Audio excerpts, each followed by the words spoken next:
संत लोग एक उदाहरण दिया करते हैं कि विभीषण जी लंका में भजन करते हैं। लंका अर्थात लंका नगरी कैसी है? निशिचरों की नगरी है, निशाचर रहते हैं वहां। निशाचर अर्थात जो भगवत विमुख है, जिसको भगवान नाम प्रिय नहीं लगता। आप भी इस कसौटी पर खुद को उतार लेना। वो तो ये टीवी वाले लोग आपको ऐसा दिखा देते हैं कि राक्षसों के बड़े बड़े दांत होते हैं, काला रंग होता है, पर वस्तुतः ऐसा नहीं होता। आसुरी वृत्ति होती है। वो भी देखने में आपके मेरे जैसे ही दिखाई पड़ते हैं। जिसको हरि नाम प्रिय न लगता हो, जिसको भगवान नाम में रस न आता हो, जो सत्संग से विमुख हो, शुभ कर्म शुभ विचार शुभ संकल्प जिसके जीवन में ना हो, बस वही असुर है। और अगर मैं एक पंक्ति में आपसे कह दूं तो जिसके जीवन में स्वार्थ ही सब कुछ है वही असुर है। जो केवल अपने सुख के लिए जीता है, जो केवल अपने सुख के लिए जीता है, जो केवल स्वार्थ के लिए जीवन धारण करता है, जो अपने सुख के लिए किसी का बड़े से बड़ा अहित करने से नहीं चूकता, अहित विचार करने से नहीं चूकता, बस वही असुर है। और लंका कैसी है? लंका निशिचर निकर निवासा। लंका कैसी है? बस ऐसे ही निशाचरों की नगरी है। कई बार बहुत सारे लोग मुझसे प्रश्न करते हैं कि घर के लोग भजन नहीं करने देते, घर के लोग कथा में नहीं जाने देते, महाराज क्या करें? तो मैं कहता हूं घर के लोग भजन ना करने देते हो तो आप ऐसा विचार करना कि आप लंका नगरी में भजन कर रहे हैं। वहां भी विभीषण जी बिल्कुल इसी परिस्थिति में बेचारे भजन करते हैं। लुक छिपकर भगवान के नाम का कीर्तन करते हैं, लुक छिपकर भगवान का भजन करते हैं। क्यों? क्योंकि निशाचर रहते हैं चारों ओर, विमुख भगवत विमुख जनों का संग है, क्या करें? पर आप देखिए भक्ति विभीषण जी की इतनी प्रबल है कि उन असुरों के मध्य में रहकर भी सतत श्वास श्वास सिमरे गोविंद।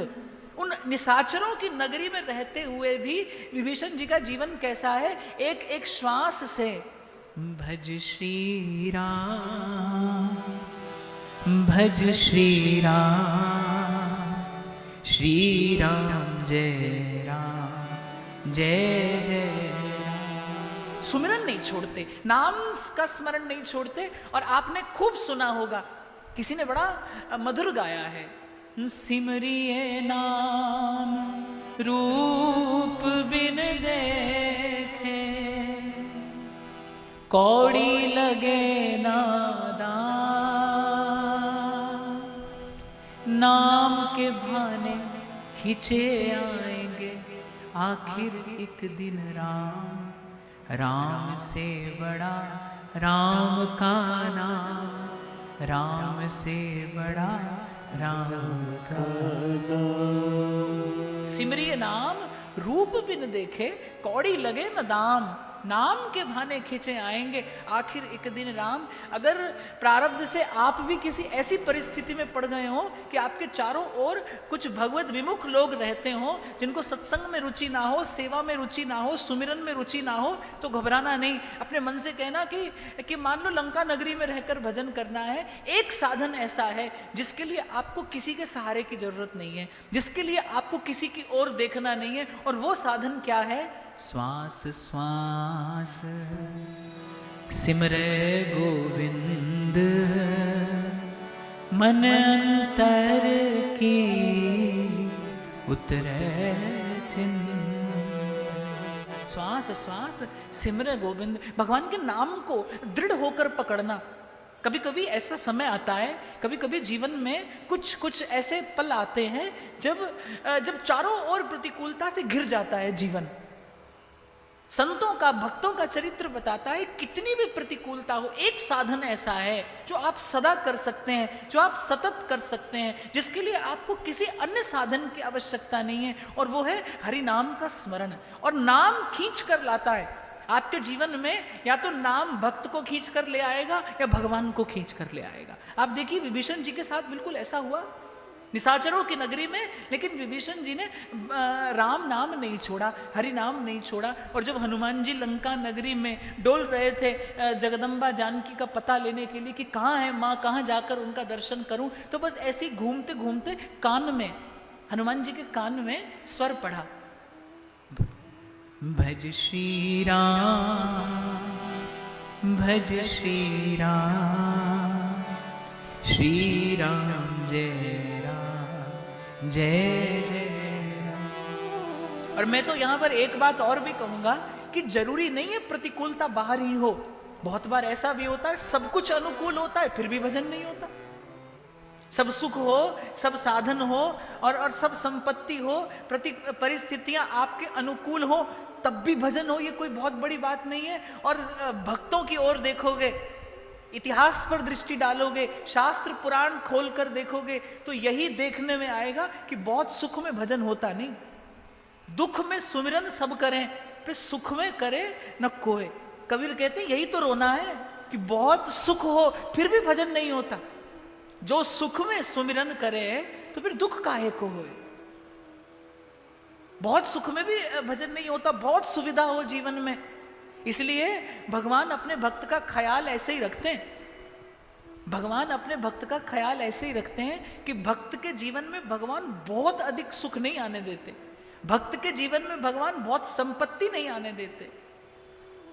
किसी गाने वाले ने तो गाया है, अगर ये खुश हो जाए तो कदाई बख्श देते हैं, और नाराज हो तो बादशाही बख्श देते हैं, और अगर अपना बनाते हैं तो सब कुछ लूट लेते हैं। तो भक्त के जीवन में वैसे बहुत सुख भगवान रहने नहीं देते। मैं तो ये कह रहा था कि बाहर सब कुछ अनुकूल हो, सब सुख हो, सब साधन हो, सब संपत्ति हो। खूब देखे हैं मैंने ऐसे लोग, अपार धन संपत्ति है, नौकर चाकर हैं, सब सुख सुविधा है, सब कुछ अनुकूल है, फिर भी तुलसी पिछले पाप ते हरि चर्चा न सुहाए। जिह्वा पर हरि नाम नहीं आता। तो मुझे तो ऐसे लगता है कि अगर भजन के पथ पर आगे बढ़ना हो तो घबराने की आवश्यकता दुख से नहीं है, घबराने की आवश्यकता सुख से है। दो पंक्तियां स्मरण आ गई मुझे।